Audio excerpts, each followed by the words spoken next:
Hey, it is Greg Milby, Kentucky's Heartland at Kentucky'sHeartland.com. We are celebrating EMS week this week, so we took a trip up to Hardin County EMS. Madyson is with me, and it's Wieland, right? Yes, that's correct.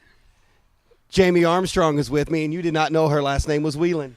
No. She's worked here 7 months, and I've been calling her Wieland for 7 months, so figured something out new this morning. So the first time in years I've educated somebody.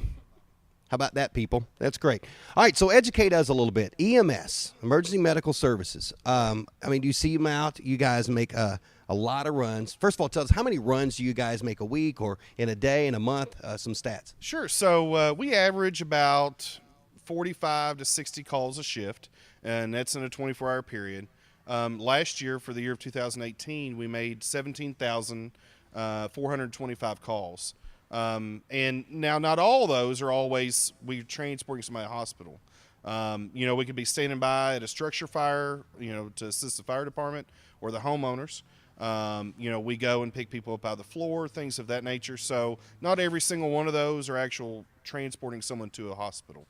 All right. So what's a shift like? How many hours are they working? Sure. We here at Hardin County, we work a 24-48 schedule. So similar to the fire department. So they work 24 hours on, and they're off for 48. So they're off for 2 full days. Whenever they come in for their shift, they come in, they kind of get a briefing from the previous shift, what happened, what's going on with the truck. And then they'll come out and they'll inspect their truck, go over all the supplies, they'll check dates on them, check all their equipment, their cardiac monitors, the Lucas device, the automated CPR, check the tires, everything from A to Z. Every morning it's been done. Once that's completed, then obviously if the weather's nice or we can get them washed, we'll bring the trucks out and we'll wash them, make sure they're clean and inspect them. And then once that's done, then they'll go inside and do chores.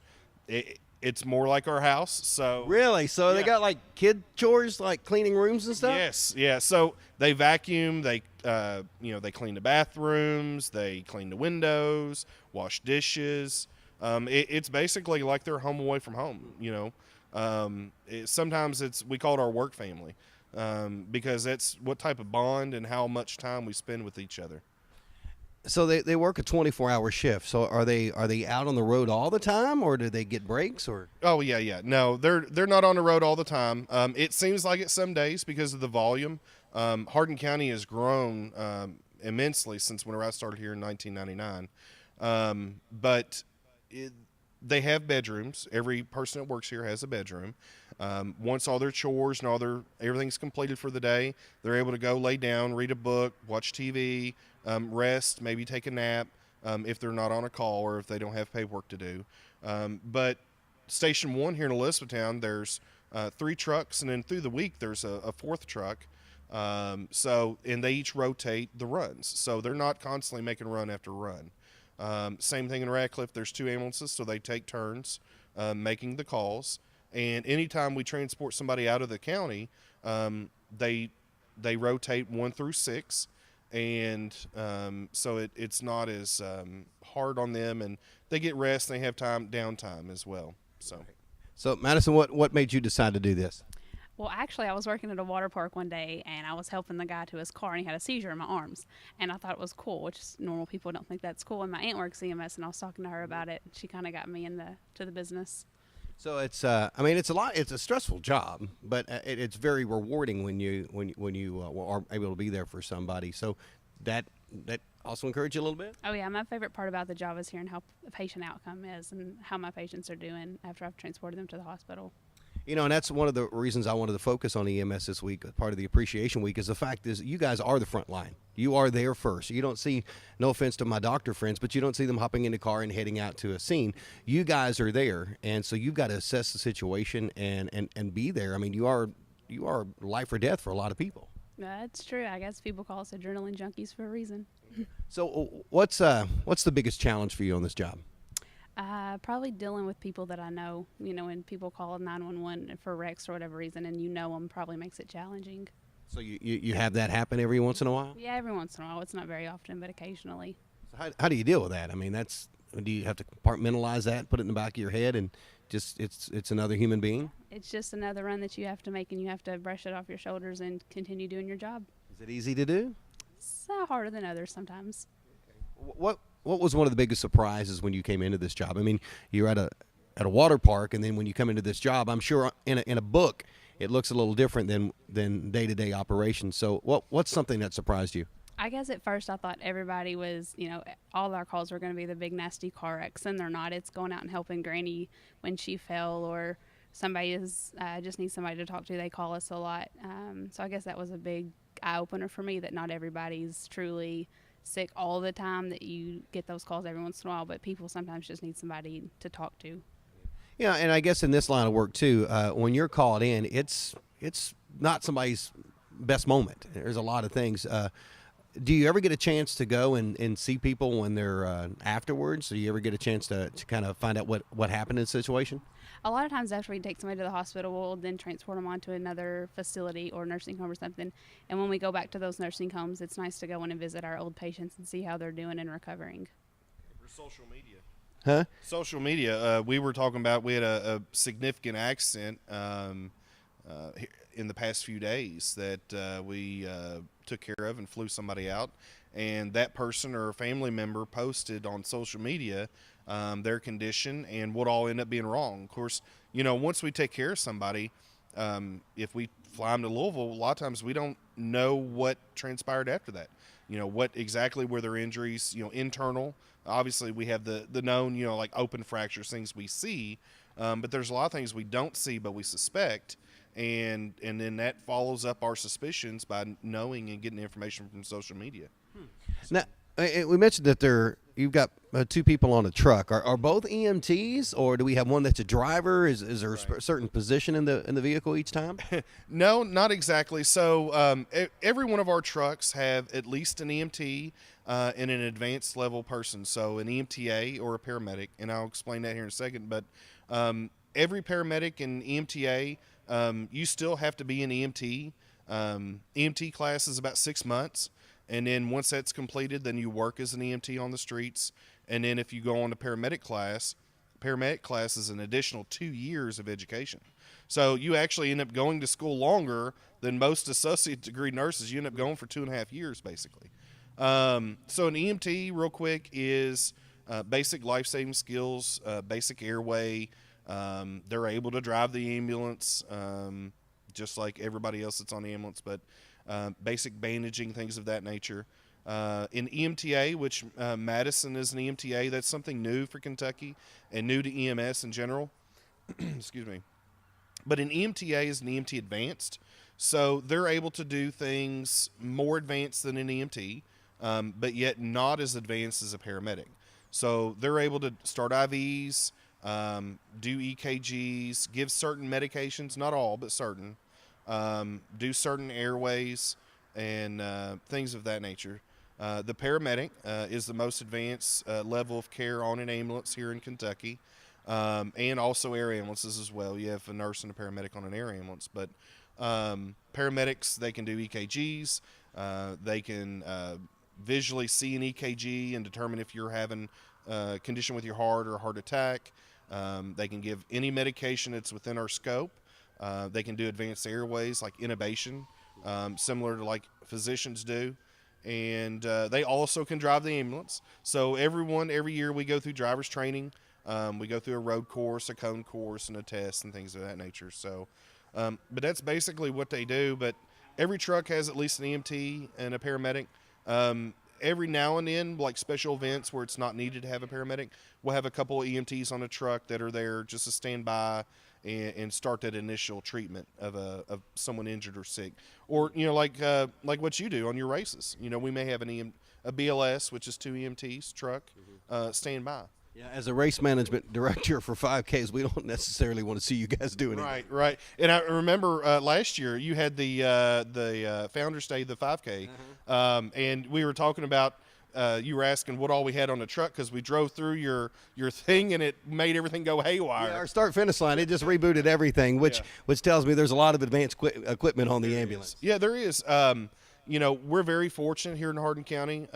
We've got the ability to transmit EKGs to the physicians in the emergency department. It prints right off, and they're able to look at it. And if you've had one there before, they can compare it to your old one. And then from there, they can notify the cardiologist and the cath lab team and activate that and then get them in there. So, just like anything else, time is muscle. Same thing with time is brain cells if you're having a stroke. So we're also, every truck is a hotspot. So we're able to utilize that for our patient care reporting.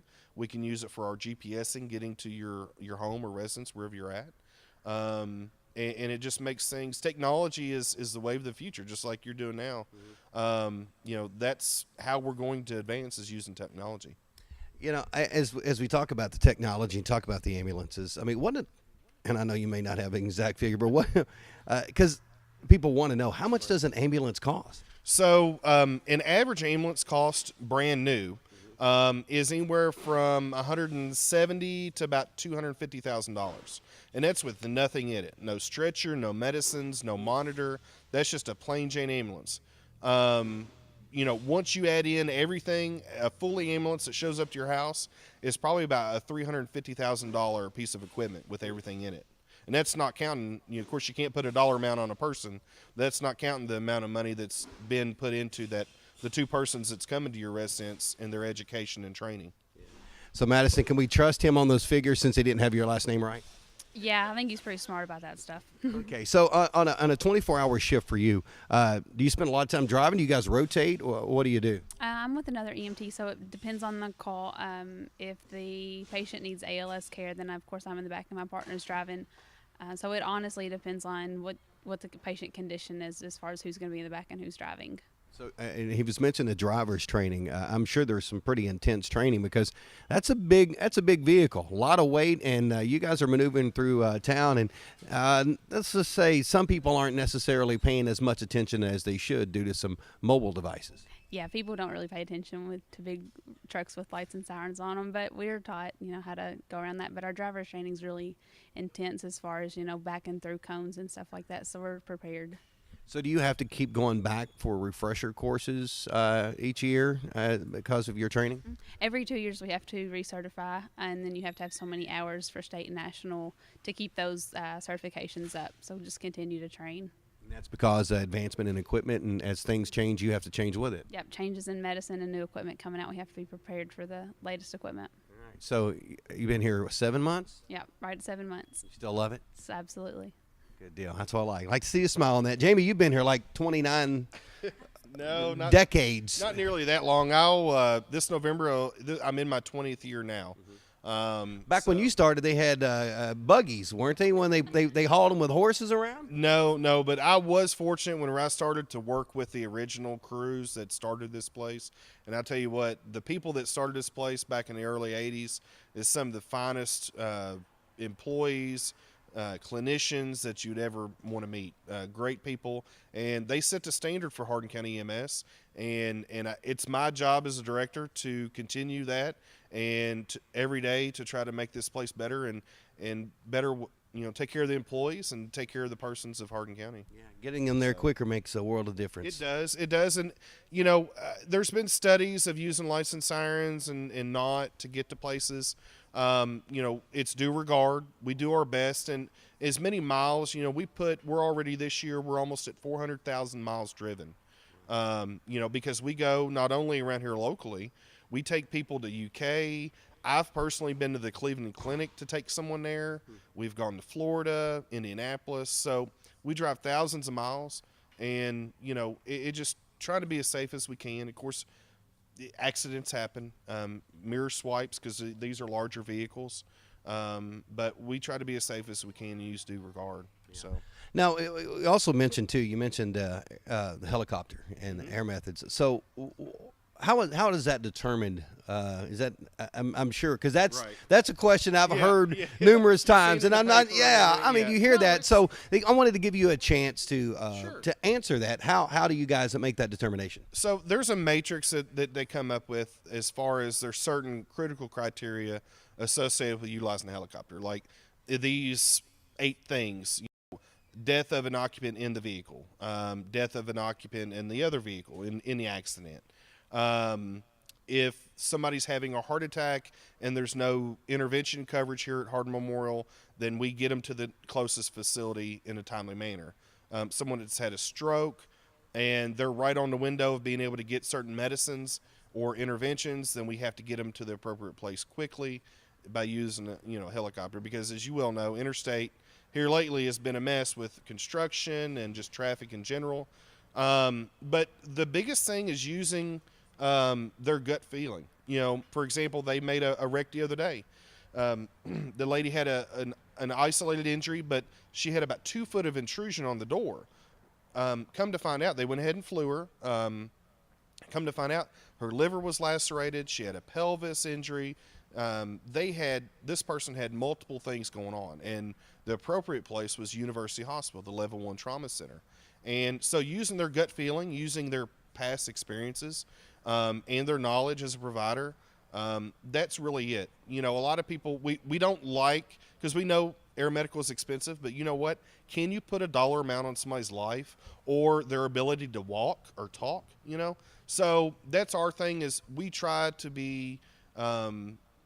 use everything in our toolbox to make the right decision. Now, it's medicine. We're not always going to make the exact right call on utilization of a helicopter, but everything we do day in and day out is for the betterment of the patient. So our thought is this going to help the patient? Is this best for the patient? And that's what we utilize. So Good stuff. Good answer. I like that.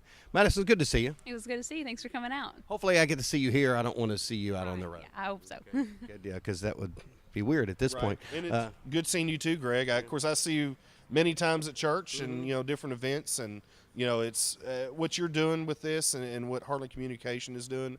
It's a great thing, because any other time other than, certain things, if something were to happen, that's the only time we really get our faces in the paper or information out to the public. Bryce and county government, we do HCCTV. That's a great resource. And this is as well. Social media, we've got multiple accounts. We've got a Facebook page, Twitter account. That's how we want to make sure the citizens of the county and surrounding counties is informed of what their dollars are going for, what their service is, and what we're able to do for them, and what we're doing to make ourselves better. You have Instagram as well? No, we do not. The reason I say that, because right now on the bottom of your screen is the Facebook page, and now on the bottom of your screen is the Twitter. How about that? At EMS County, yeah. We myself and Bryce were PIOs, public information officers. I went down to Anniston, Alabama for the training. It's week long. And their thing is that in the event of any major catastrophe or issue, social media is the way to go. Because everybody these days has social media, and that's the quickest way, especially if the phone lines are down. That's the quickest way to get information. And actually, if there is a large-scale event, there'll be somebody in the operations center that all their job is to manage and watch social media for different things coming in, information.